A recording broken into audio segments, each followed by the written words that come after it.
नमस्कार, आप देख रहे हैं किसान तक। मैं हूं माधव शर्मा। आप सोच रहे होंगे कि वीडियो की शुरुआत मैंने खुद ने क्यों नहीं की, इस गैस चूल्हे से क्यों की। इस चूल्हे की जो गैस है, गैस जहां से आ रही है वो दरअसल बायोगैस प्लांट से आ रही है।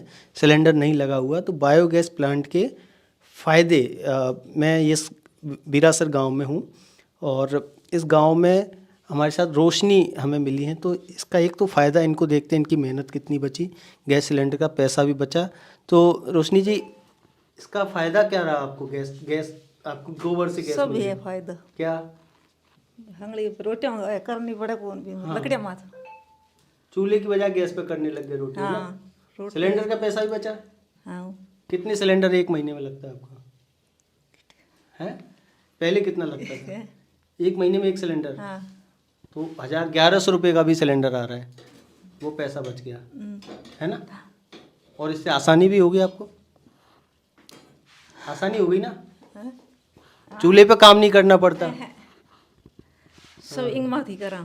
थोड़ा संकोच कर रही हैं। खैर, तो पुरखाराम जी हैं हमारे साथ। ये हम उनसे बायोगैस का जो इनके प्लांट लगा है उस प्लांट को पूरा समझेंगे कि और उसके फ़ायदे भी थोड़ा सा हमें पुरखाराम जी बताएंगे। तो पुरखाराम जी, थोड़ा सा आप हमें बताइए। बिल्कुल बिल्कुल। अभी कि आपने कब लगवाया ये सर लगभग 6 महीने हो चुके हैं। हाँ। तो 6 महीने हो गए मेरे को ये गोबर गैस प्लांट यूनिट लगाए ने। तो मैं जैसे उर्मुल संस्था से जुड़ा हुआ था। हाँ। तो उधर गया तो मेरे को बताया कि भी ऐसा ऐसा बायोगैस है, सिस्टम है। इससे आपका जो गोबर है ताज़ा, इस गोबर से आप बायोगैस बना सकते हो। तो मैंने ये सोचा कि भी बायोगैस ज़्यादा से ज़्यादा ये भी जो एलपीजी गैस टंकी लग रही है उसकी जगह ये काम आ जाएगा तो भी सेहतमंद रहेगा। तो आप समझाएं हमें कैसे करते सर इसमें क्या है कि हम लोग ये इधर जो है ये टब है। हाँ, टब है। तो इस टब के अंदर हम ताज़ा जो गोबर उठाते हैं तो पहले हम उधर ढेर कर देते थे, ढेर पे डाल रहे थे। तो अब वो सिंपल सा है कि उधर ढेर पे ना डाल के हम इस टब में डाल देते हैं। हाँ। और टब में डाल के हम ये 20 लीटर की बाल्टी है, जैसे मतलब 50 लीटर 60 लीटर पानी लाते हैं।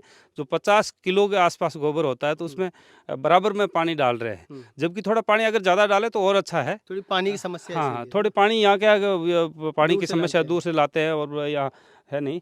तो इसलिए लेकिन क्या है इसमें पानी के से हाथ से अच्छी तरह से मिक्स करके गोबर को, और जब ये टब है इसके अंदर इधर ढक्कन लगा हुआ है तो इस ढक्कन को हम उठाते हैं तो ये हाँ इस ढक्कन को क्या है कि पहले लगाए रखते हैं और जब घोल बना के तैयार हो जाता है तो ऐसे ऊपर उठाते हैं तो ये अंदर चला जाता है। ये आपने गड्ढा बनाया हुआ है। हाँ, ये जो इंस्टॉल किया हुआ है ये ट्यूब नुमा है, ट्यूब है। तो ये 20 फुट लमसम ये लंबा है और ये 5-7 फीट चौड़ा है। अच्छा, और गहराई इधर कितनी है? इसकी गहराई ज़मीन के अंदर 3 फीट है, बाकी ऊपर ये गोलाकार में है। अच्छा। ड्रम की तरह है। तो ये नीचे नीचे है जो इसमें ये सैलरी वगैरह इसमें डालते हैं गोबर, वो रहता है ज़मीन के बराबर। और ऊपर सारा ये गैस से भरा हुआ रहता है टैंक। तो अभी ये फूल ठीक रहा है। है तो इसमें हाँ, ये गैस है, गैस से भरा हुआ है ना? हाँ। और इसका ये जो है लगा हुआ, हाँ। ये जो यहाँ इसका एरिया लगा हुआ है तो इधर से क्या है कि ये गैस से बन के और इधर निकलता है। और इधर से आके या इधर एयर भी लगा हुआ है। संप्रीत हमें दिखा रहे हैं कि हाँ। किस तरह से पाइप के हाँ, जरिए इन्होंने ये इधर क्या है एयर भी लगा हुआ है। अगर इसमें ज़्यादा प्रेशर होता है, ज़्यादा होता है तो यहाँ एयर निकलने के लिए भी है, एक्स्ट्रा है जो वैसे निकल जो जाएगा। ये लगा हाँ हुआ है। हाँ, ये एयर भी लगा हुआ है। हाँ, ये अगर एक्स्ट्रा गैस बनती है एक्स्ट्रा गैस बनती तो है। इसके जैसे निकल मतलब क्या है कि अभी सर्दी का मौसम है तो ये नॉर्मल अपने हिसाब से बनती है, प्रेशर नहीं है। और गर्मी का मौसम होता है जब टेम्परेचर हाई होता है तो इसमें ज़्यादा गैस बनती है तो इधर से निकल जाता है। इधर से इधर इसमें फिल्टर लगा हुआ है। और ये इसका चालू बंद का सिस्टम है ये, मतलब तो इसको बंद भी कर सकते हैं हम यहाँ से और इसको चालू भी कर सकते हैं। तो यहाँ से फिल्टर होकर ये गैस ऊपर जाती है और फिर इधर से जब घूमते हुए पाइप की घूमते हुए इधर है जो उधर से रसोई का जो ये रसोई है उसकी ये जो बारी है, इस बारी से हमें अंदर एंट्री की है।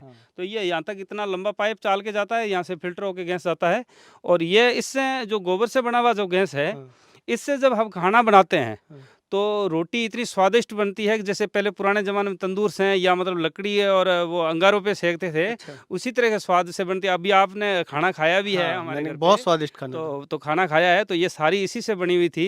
तो आपको ऐसा नहीं लगा होगा कि आपको महसूस ही नहीं होगा कि ये कोई गैस से बनी हुई है, क्योंकि ये एलपीजी गैस से नहीं है, हमारे गोबर गैस से बने हुआ है।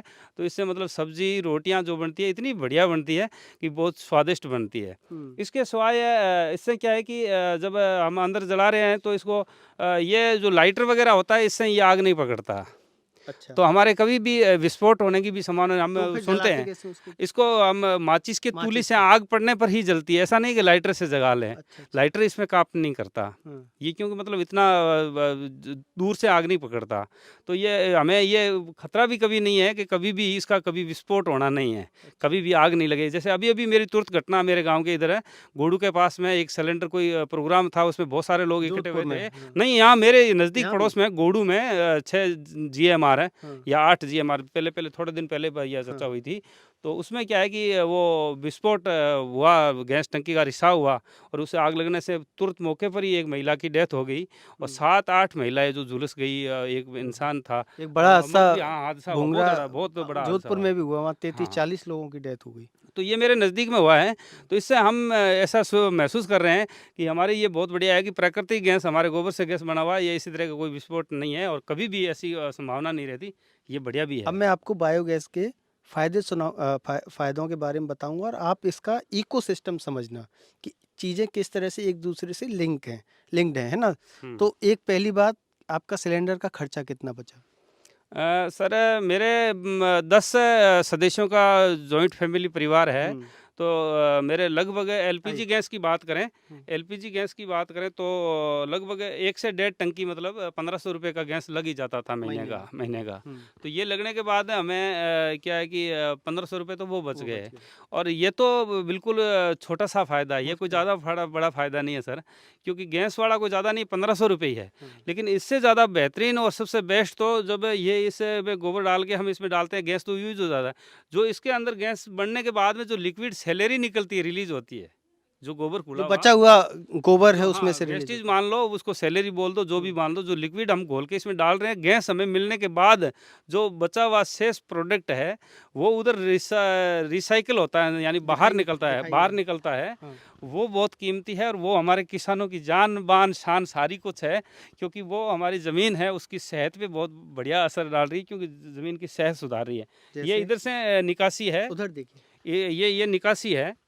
ये मतलब उधर से हमने गोबर डाला, उधर से गैस निकल गया, वो काम आ गया। और इधर से जब लिक्विड हम डालते हैं तो यहाँ लिक्विड 15 दिन की प्रोसेसिंग होने के बाद से यहाँ मतलब गोबर का सेलेरी निकलती या है। इसको ऐसे भी कह लें कि जब ये टंकी पूरी हो जाती है, उसका दबाव ज़्यादा हो जाता है, तब वो स्लरी मतलब निकलने लग जाता है। इसके अंदर भी उसकी प्रोसेसिंग के जो टाइम टू टाइम हम डालते हैं, हाँ। तो वो लगभग 10-15 दिन से होकर के इसमें गुजर के निकलता है आगे। तो इन्होंने मतलब इस तरह से हाँ, इसको बनाया तो हुआ है। ये क्या है कि इधर से मेरा ये पाइप है और इधर से ये पाइप लगा हुआ है। हाँ। और इस पाइप के माध्यम से ये हमने इधर 3 बाई, ये 3 फीट गहरा है ज़मीन में, अच्छा। और 1 फीट तो मैंने ये ऊपर है जो ईंटें लगा करके थोड़ा और ऊपर उठाया है, तो ये 4 फीट हो गया।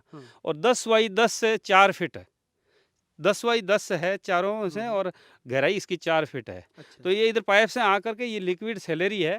तो ये क्या है कि इस तरीके से ये सेलेरी है ना, ये अच्छा। ये तो सेलेरी है। तो ये एकदम क्या है कि खेत के लिए पतला और ये लिक्विड सेलेरी है। इसके अंदर कुछ नहीं बचा कि ये ऐसे मतलब खरपतवार घास फूस आते हैं खेतों के से, हरा चारा डालते हैं गायों को तो कचरा आता है, तो वो इसमें 15 दिन की प्रोसेसिंग और गैस निकलने के बाद इसमें वो बीज नहीं रहा। तो इसको खेत में डालने से हमें खरपतवार नहीं उगेगा खेत में, और खरपतवार नहीं उगेगा तो हमारे इस तरह 1-1 बीघे में 8-8 10-10 15-15 जब लेबर लगानी पड़ती थी, पूरे परिवार के लोग, हम दिन रात 24 घंटे जब टाइम मिलता तो हम उसको खुद ही निकालते और खरपतवार निकालते। लेकिन ये अब डालना शुरू किया तो खरपतवार की कमी आनी शुरू हो गई, क्योंकि वो घास फूस नहीं लगता, झाड़ झखाड़ नहीं लगता, क्योंकि इसके अंदर बीज वो नष्ट हो गया है। उसके बाद इसमें क्या है कि लिक्विड है, सेलेरी है, तो हमें पेस्टिसाइड का खर्चा आ रहा था, 50,000 का बिल होता था 6 महीने की फसल का। अच्छा। भाई हर साल में 2 फसलें होती है, तो मतलब 1 लाख रुपए का बिल हमारा पेस्टिसाइड पे जाता था। हम DAP कट्टे लाते, यूरिया लाते, फिर रोग रोगाणु लगते तो उस पे क्या है कि हम खर्च करते थे। तो 50-50 हज़ार का 6 माही से 1 लाख रुपए का खर्चा हो रहा था। तो ये लिक्विड सैलरी निकलने से हम क्या है कि खेतों के अंदर ये जो निकली है इसको ड्रम भरते हैं और ड्रम भर के और उसके अंदर कुछ प्रोसेसिंग कर लेते हैं। जैसे मतलब जैविक यूरिया की तैयारी करनी है तो उसके अंदर कुछ बेसन डाल देते हैं, कुछ थोड़ा गुड़ डाल देते हैं और थोड़ी छाछ अपने गायों का जैसे दूध दही है तो वो भी हमारा पशुपालन के हित में है ही, तो वो छाछ होती है, वो छाछ थोड़ी मिक्स कर लेते हैं। तो छाछ है और ये सैलरी, गुड़ और बेसन ये मिक्स करके हम 5-7 दिन छोड़ देते हैं तो ये बहुत ही बढ़िया एक जीवामृत बन जाता है। इसमें बहुत सारे बैक्टीरिया और जीवाणु पैदा होते हैं जो हमारे मित्र कीट होते हैं और जमीन की उर्वरक क्षमता बढ़ाते हैं। मुझे उम्मीद है कि ये वीडियो आपको अच्छा लगा होगा। एक दूसरे से लिंक्ड जो हमारी खेती किसानी की चीज़ें हैं, एक दूसरे से किस तरह जुड़ी हुई हैं और एक दूसरे से जुड़ने का उनका फ़ायदा कितना है, उनका असर कितना होता है, गहरा असर है। तो जो बीते कुछ समय में जो चीज़ें एक दूसरे से अलग हुई, हर चीज़ हम बाज़ार में लेने जा रहे थे, यूरिया अलग लेने जा रहे थे, पानी अलग मंगा रहे हैं, खाद अलग मंगा रहे हैं, है ना? तो उसका एक अलग असर पड़ा खेतीबाड़ी पे। जो सिस्टम अगर हम कृषि के विशेषज्ञों से समझते हैं तो वो बात तब समझ में आती है, क्योंकि उनको समझाने की भाषा में उनको कहते हैं, किसान अपने तरीके से उन बातों को कहता है। तो इस इकोसिस्टम में एक दूसरे से जो लिंक्ड हैं जो चीज़ें, उसको समझने की एक बहुत ज़रूरत है। मुझे उम्मीद है कि वीडियो आपको पसंद आया होगा। अगर आपको अच्छा लगा तो किसान तक के वेबसाइट पर आइए, उनका हमारा यूट्यूब चैनल लाइक कीजिए, शेयर कीजिए, सब्सक्राइब कीजिए। शुक्रिया।